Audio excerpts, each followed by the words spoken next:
नमस्कार विद्यार्थी मित्रांनो, पुन्हा एकदा आपल्या सर्वांचं हार्दिक स्वागत आहे the officer your personal mentor या प्लॅटफॉर्मवरती. मित्रांनो, आपण राज्यसेवा 2025 आणि त्याचबरोबरीने UPSC ची तयारी करणारे जे विद्यार्थी आहेत या सर्वांसाठी आपल्या द ऑफिसर ह्या प्लॅटफॉर्मवरती इंटेन्सिव्ह लर्निंग प्रोग्राम, ज्याला आपण ILP म्हणतो, त्याची सुरुवात केलेली आहे.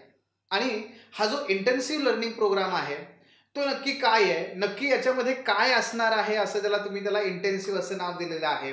अशी बरीचशी विचारणा त्या ठिकाणी विद्यार्थ्यांकडून सुरू झाली आणि म्हणूनच तुम्हा सर्वांशी संवाद साधण्यासाठी असं वाटलं की आपण या ठिकाणी या सेशनच्या माध्यमातून चर्चा करूयात की नक्की हा इंटेन्सिव्ह लर्निंग प्रोग्राम जो आहे तो नक्की काय आहे, याच्या अंतर्गत अशा काय गोष्टी असणार आहेत की ज्या इंटेन्सिव्हली असणार आहेत. ठीक आहे. तेव्हा मित्रांनो, लक्षात घ्या की राज्यसेवा असो किंवा UPSC असो किंवा कुठलीही स्पर्धा परीक्षा असो, आपल्याला तिथे आपलं सर्वस्व झोकून दिल्याशिवाय यश मिळत नाही. जोपर्यंत तुम्ही परतीला जाण्याचे जे दोर आहेत ते कापत नाही तोपर्यंत तुम्ही पुढे जाणारच नाहीये. आणि या अशा परिस्थितीमध्ये आपल्याला इंटेन्सिव्हलीच काम करावं लागेल. करतो, पाहतो, होईल नाही होईल या सगळ्या गोष्टी कुठेही येथे याला व्हॅल्यू नाहीये. आणि जर आपल्याला मग हे ध्येय ठरवलंय की नाही मला अधिकारी व्हायचं आहे, मला ह्या स्पर्धा परीक्षेमध्ये घवघवीत यश मिळवायचं आहे, तर ते मिळवण्यासाठी तेवढ्याच ताकदीने प्रयत्न करावे लागतील. नाही माझ्याकडे भरपूर अटेम्प्ट आहेत, मी कॅटेगरीमध्ये येतो ना, मग मला एवढे अटेम्प्ट आहेत ना, किंवा मला अशा पद्धतीने काय माझं वय आत्ता तर 21 आहे, माझ्याकडे भरपूर 30 वर्षापर्यंत अटेम्प्ट आहेत, ह्या सगळ्या बाबींना काहीही व्हॅल्यू नाही. लक्षात घ्या, एकच अटेम्प्ट पुरेसा आहे आपल्याला यश मिळवण्याकरता. मात्र तो अटेम्प्ट कधी द्यायचा आणि तो कसा द्यायचा हे मात्र आपण ठरवलं पाहिजे. आणि त्यासाठी एकदा का ध्येय ठरलं की मग कुठल्याही प्रकारचं डिस्ट्रॅक्शन येऊ न देता आपण त्याच्या मागे लागलं पाहिजे. तो म्हणजे खऱ्या अर्थाने इंटेन्सिव्ह लर्निंग प्रोग्राम आहे. मित्रांनो, या इंटेन्सिव्ह लर्निंग प्रोग्राम मध्ये आपण अशा बऱ्याच बाबी आहेत की ज्या इंटेन्सिव्हली करून घेतो. आपण मुलांकडून या पद्धतीने अभ्यास करून घेतो आणि त्यामुळेच आपण फक्त कोचिंग नाहीये, कोचिंग म्हणजे फक्त या रे बसा रे शिका रे जा रे, आला काय गेला काय, काही कुणाला घेणदेण नाहीये. पण या ठिकाणी मात्र प्रत्येक गोष्ट ही 1-on-1 होत असते, 1-to-1 होत असते आणि म्हणून त्याचं स्वरूप हे इंटेन्सिव्ह आहे. काय आहे पाहूयात. बघा, यामध्ये जो पहिला सगळ्यात महत्वाचा मुद्दा आहे इंटेन्सिव्ह डीप लर्निंग. लक्षात घ्या, म्हणजे इंटेन्सिव्ह डीप लर्निंग म्हणजे काय, तर पारंपरिक कोचिंग मध्ये प्रॉब्लेम हा आहे मित्रांनो की सगळ्या बसलेल्या 200 मुलांना 100 मुलांना एकसारखंच त्या ठिकाणी समजून शिकवलं जातं, घडवण्याचा प्रयत्न केला जातो. त्याची आता व्हॅलिडिटी संपली. आता प्रत्येक विद्यार्थ्याचं त्याचं 360 डिग्री या भागामध्ये किंवा विविध भागामध्ये अनालिसिस करणं हे फार महत्वाचं आहे. आपण ते करवून घेतो. विद्यार्थ्याचं त्याच्या जे काही IQ आहेत, त्याची बुद्धिमत्ता आहे, आतापर्यंत काय काय केलंय हे तर आपण पाहतोच, पण त्याच्या पलीकडे जाऊन त्याचं social background, social quotient, emotional assessment हे सुद्धा याच्या अंतर्गत केलं जातं. आणि वेगवेगळ्या 5 स्वरूपामध्ये आपण त्याचं विश्लेषण करून मग त्याला त्या ठिकाणी पुढचा सल्ला देतो की तू कशा प्रकारे गेलं पाहिजे. उदाहरणार्थ, यासाठी आपण आपल्या प्लॅटफॉर्मवरती एक अत्यंत अभिनव इनोव्हेटिव्ह अशी कॉन्सेप्ट डेव्हलप केलेली आहे, ती म्हणजे AMAX, ज्याला a methodology for assessment of civil services aptitude and SWOT असं आपण म्हणतो.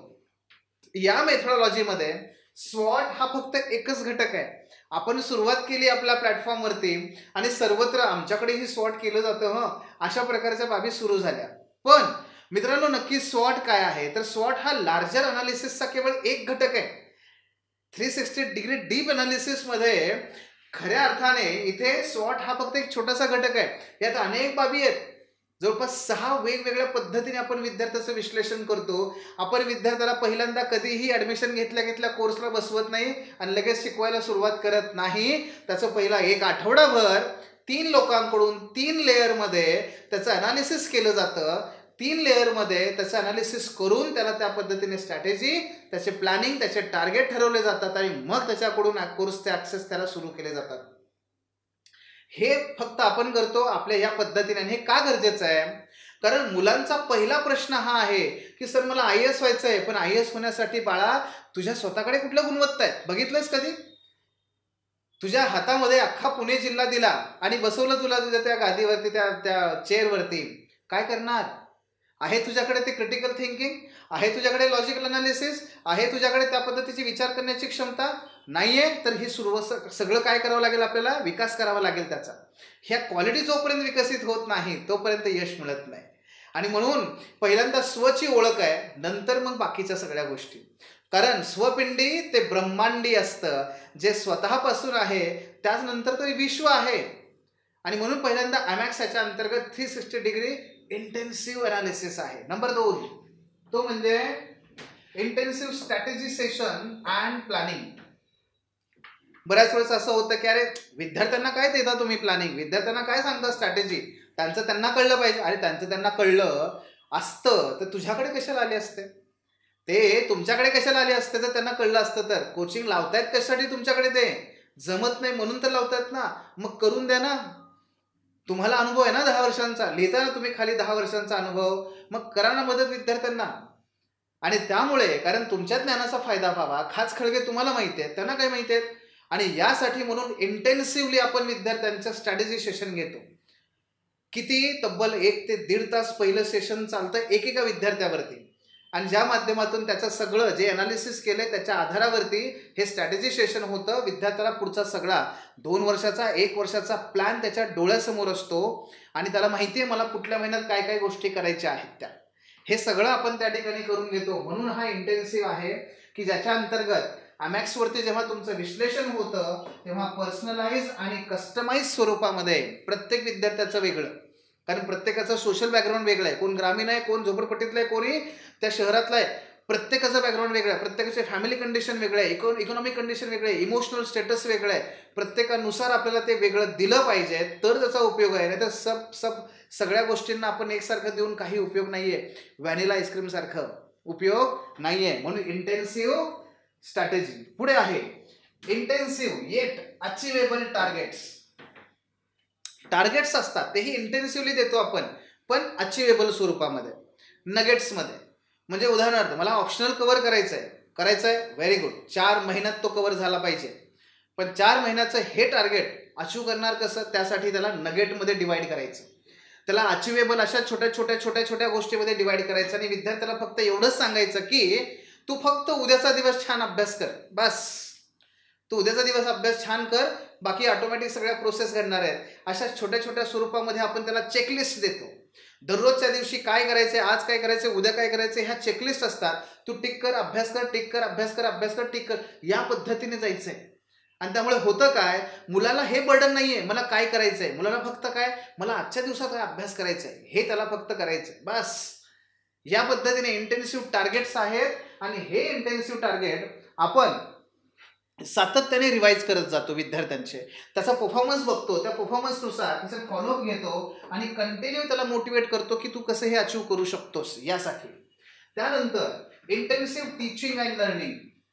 आपण मेंटॉरशिपमध्ये आहोतच. मेंटॉरिंग हा आपला सर्वात महत्त्वाचा घटक आहे. म्हणून असं नाहीये की मेंटॉरशिपमध्ये टीचिंग लर्निंग येत नाही. मित्रांनो, ते येतं, तेही अत्यंत इंटेन्सिव्हली. का? कारण याला इंटेन्सिव्ह का म्हणतोय? कारण आमचं मॉडेल आहे फ्लिप मॉडेल. या फ्लिप मॉडेलनुसार आम्ही विद्यार्थ्यांना टीचिंग आणि लर्निंग त्या ठिकाणी उपलब्ध करून देतो. पारंपरिक स्वरूपामध्ये इथं शिक्षक आहेत, पुढे विद्यार्थी आहेत, ही मर्यादा आहे. कसली मर्यादा आहे? कारण तिथे दोघेही एकत्र असले पाहिजेत, त्याचबरोबर त्या शिक्षकाला मर्यादा आहेत वेळ देण्याच्या, कारण त्याच्यावर दुसरे काही लेक्चर आहेत, त्याच्यावर दुसऱ्या काही बॅचेस आहेत आणि त्यामुळे त्याला मर्यादा येतात. इथे असं नाहीये. इंटेन्सिव्ह टीचिंग अँड लर्निंग मित्रांनो, म्हणजे एका ऑप्शनलचा आपण विचार केला तर सोशॉलॉजी या ऑप्शनलमध्ये किमान 250 लेक्चर्स अवेलेबल असतात. आता तुम्हाला एवढे लेक्चर कधी करायचे? अरे बाळा, पण हे 250 लेक्चर किती आहेत? 30 मिनिटं, 40 मिनिटं या पद्धतीने डेव्हलप केलेले आहेत. हा तुझा विचार केलेला आहे, तुझ्या अध्ययन क्षमतेचा विचार केलेला आहे. मात्र एक टॉपिक त्यामध्ये कव्हर केलेला आहे. एवढंच नव्हे तर टॉपिक बरोबरच पाठीमागचे प्रश्न उत्तर त्यांचे डिस्कशन त्याच्यामध्ये कंटिन्युअस होत आहेत. यामुळे होतं काय की कुठल्याही पद्धतीने कॉन्सेप्च्युअल पार्ट राहत नाही आणि म्हणून त्याला आपण म्हणलंय इंटेन्सिव्ह लर्निंग आणि टीचिंग. त्याचबरोबर intensive support at every level. प्रत्येक ठिकाणी प्रत्येक स्तरावर विद्यार्थ्याला सपोर्ट आहे, तोही इंटेन्सिव्हली अवेलेबल करून दिला जातो. म्हणजे कसा? तर डेली स्वरूपामध्ये तुमचे डाऊट क्लिअरिंग सेशन असतात, त्याचबरोबर तुमचे वीकली सर्कल कॉल असतात. म्हणजे असं कधीच होत नाही की विद्यार्थी हा बोलत नाहीये किंवा विद्यार्थी संपर्कात नाहीये किंवा विद्यार्थ्याशी संवादच नाहीये. उलट तो सातत्याने होतो, त्याला जेव्हा पाहिजे तेव्हा होतो. त्याचबरोबरीने त्याच्या ज्या गरजा आहेत त्या पूर्ण करणारा तो होतो आणि वन ऑन वन होतो. लक्षात घ्या, 100 मुलामध्ये सर मला हे जमत नाही आणि 100 मुलामध्ये त्याचं उत्तर देणं, त्याचं समाधान नाही, बाकीच्यांचाही वेळ वाया जातोय, बिलकुल नाहीये. 1 to 1 त्या पद्धतीने विद्यार्थ्यांच्या शंका समाधान होणं, प्रत्येक उत्तरावरती फीडबॅक देणं, प्रत्येक उत्तराचं डिस्कशन घेणं, हे कंटिन्युअसली तिथे होतंय 1 on 1 पद्धतीने. आम्ही कष्ट घेतोय, तुमची फक्त तयारी पाहिजे, यश आपलंच आहे. लक्षात घ्या, म्हणून याला इंटेन्सिव्ह म्हटलेलं आहे. त्याचबरोबर इंटेन्सिव्ह इव्हॅल्युएशन. आमच्या इथे काय केलं जाईल, वर्षभर क्लास टेस्ट घेतल्या जातील. पण क्लास टेस्ट कधी होतात, अरे शिकवून तर होऊ दे की रे, मग आम्ही घेतो. याला गोष्टींना काही अर्थ नाही हो. जर मला क्रिकेटर व्हायचं आहे तर माझा अर्धा दिवस हा मैदानात गेला पाहिजे. स्विमर व्हायचं आहे, मला अर्धा दिवस माझा पाण्यात गेला पाहिजे. तशाच पद्धतीने जर मला IAS किंवा मला अधिकारी व्हायचं आहे, डिस्क्रिप्टिव्ह माध्यमातून माझा अर्धा दिवस हा लिहिण्यात गेला पाहिजे. आणि म्हणून मित्रांनो, डे 1 पासून आपण लिहायला लावतो. म्हणून तो इंटेन्सिव्ह इव्हॅल्युएशनचा प्रोग्राम आहे. इंटेन्सिव्ह इव्हॅल्युएशन ज्याच्या अंतर्गत assignments, assessment, critical feedback, improvement आणि एनकरेजमेंट, ह्या 5 सूत्रांवरती आपण विद्यार्थ्याचं सातत्याने मूल्यांकन करतो. पहिल्या दिवसापासून मुलांना लिहायला लावतो. ह्या पद्धतीच आता आउटडेटेड झालेल्या आहेत की अरे अभ्यास करा मग लिहा ना तुम्ही, तुम्हाला काय जमतं, काय कॉन्टेंट आहे. अरे मुद्दा हा आहे की त्याने लिहिल्यानंतर कॉन्टेंट तपासता कशाला, हे तपासता की त्याला टेक्निकल बाबी जमतायत का, इंट्रो व्यवस्थित करता येतोय का, इंट्रोडक्शनमध्ये काही चुकलंय का, फ्लो कसा आहे, भाषा कशी आहे, हे तपासा. हे पहिल्या दिवसापासून तपासू शकतो आपण. आणि तेच खऱ्या अर्थाने महत्त्वाचं आहे, कारण कंटेंट अव्याहतपणे विकसित होत राहतो. मात्र त्यासाठी मी थांबलो तर मला पंचवार्षिक योजना राबवावी लागेल स्पर्धा परीक्षेमध्ये. नाही चालणार, आपल्याला इंटेन्सिव्हली करावं लागेल, जे आपण करून घेतो. आणि त्याचबरोबर इंटेन्सिव्ह मोटिवेशन, सतत विद्यार्थ्याशी सुसंवाद आहे. सतत त्याच्या पर्सनल गोष्टीमध्ये सुद्धा आपण त्याला मदत करतो. सतत विद्यार्थ्याला त्याचं मोटिवेशन कीपअप ठेवण्यासाठी मदत करतो. सतत विद्यार्थ्याला अपलिफ्ट ठेवण्यासाठी आपण मदत करतो. ज्यासाठी आम्ही तर आहोतच, पण अधिकारी वर्गांशी संवाद, अमर्याद वॉच टाईम आणि अमर्याद फॅकल्टी सपोर्ट या माध्यमातून आपले यशस्वी झालेले विद्यार्थी त्यांच्याशी असणारा सुसंवाद, फॅकल्टी सोबत असणारा सुसंवाद, यामुळे विद्यार्थ्याला कधीही एकटं वाटत नाही. आणि कधीही त्याला अप अँड डाऊनला सामोरं जावं लागलंच तरी त्याला कधीही असं वाटत नाही अरे आपल्याला हे काही शक्य नाही आहे. मित्रांनो, अशा पद्धतीने हा इंटेन्सिव्ह लर्निंग प्रोग्राम प्रत्येक स्तराचा, तुमच्या प्रत्येक प्रश्नाचा विचार करून तयार केलेला आहे. आणि या इंटेन्सिव्ह लर्निंग प्रोग्राममध्ये निश्चितच तुम्हाला यश मिळण्यासाठीची प्रत्येक गोष्ट उपलब्ध करून देण्यात आलेली आहे. तेव्हा आम्ही सर्व गोष्टी त्या ठिकाणी या पद्धतीने सिस्टमॅटिकली डेव्हलप केलेल्या आहेत. निश्चितच याचा सर्वात तुम्हाला फायदा होईल.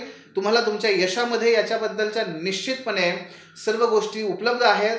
मित्रांनो, या उपर तुम्हाला अशाबद्दल अधिक माहिती हवी असेल तर खालती दिलेले फोन नंबर्सवरती, टेलिग्राम चॅनलवरती तुम्ही आमच्याशी संपर्क साधू शकता किंवा कॉमेंट बॉक्समध्ये तुम्ही कॉमेंट टाका, आम्ही तुम्हाला संपर्क साधू.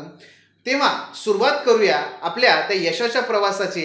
वाट पाहू नका, लवकरच त्या ठिकाणी या सगळ्या प्रवासाचा, या सगळ्या जर्नीचा आणि या सगळ्या त्या यशाच्या त्या मार्गाचा भाग व्हा.